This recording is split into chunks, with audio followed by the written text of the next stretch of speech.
Okay, it's a growing fight from coast to coast. The rapid expansion of data centers now pitting big tech against local homeowners. Many communities are pushing back, saying enough is enough. Joining us now is Elena Schlossberg. She's the director of the Coalition to Protect Prince William County in Virginia. We're going to show a map here so that everybody can see the area that we're talking about. Why don't you describe the project as you understand it and why you're against it? So the Digital Gateway is proposed next to the most historic national park in the country, the Manassas National Battlefield. It's on historic land.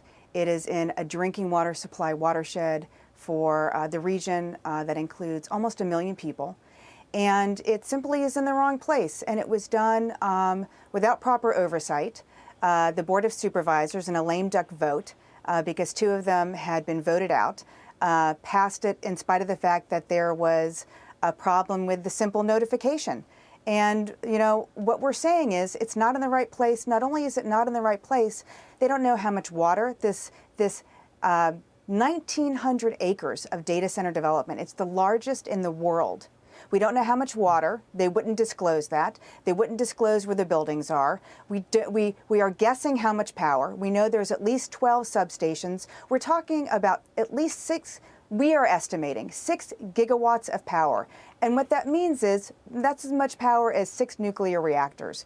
And what we're saying is, what are you foisting upon the community? Our electricity bills are increasing. These data centers are next to retirement communities. They're next to our assisted living. They're next to nurseries. They're next to schools. They are simply consuming too much. They're taking too much power, too much water, too much land. And we're saying it's enough.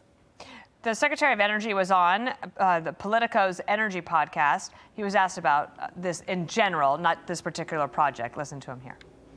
People are skeptical. Oh my gosh, this is going to further add insult to injury and drive up my energy prices. I understand their concerns. We are in dialogues with all the hyperscale developers about not only being a long-term force to drive down electricity prices on the grid, but to also be a short-term force to stop the existing price rises. I don't know where on the political spectrum politicians are falling on this, because I've been following this all across the country, and it's very interesting because local communities seem to be saying, wait, hold on a second. How do you put into context your local, state, and federal government representatives for your project? So what we have found is this is a totally nonpartisan issue.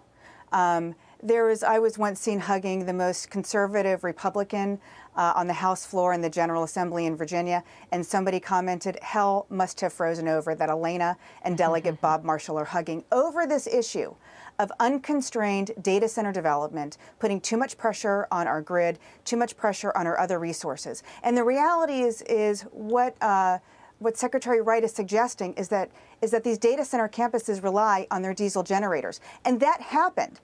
That happened during the storm that came through just 2 weeks ago. And you have communities that are next to data center campuses that are relying on gas generators that are the same as listening to a jet turbine engine. And these diesel generators are kicking on and spewing out all sorts of pollutants. And it's not sustainable. The state of Virginia is putting pressure on the entire PJM network. When I talked to your producer yesterday, she shared that she lived in New Jersey and that her electricity prices are increasing. And I'm like, yeah, because you're the J in PJM. And right now, this is not sustainable. We have got to have innovation in this industry. It's not about being anti-data. It's about being anti-taking my property for your transmission lines, living next to your diesel generators that are turning on.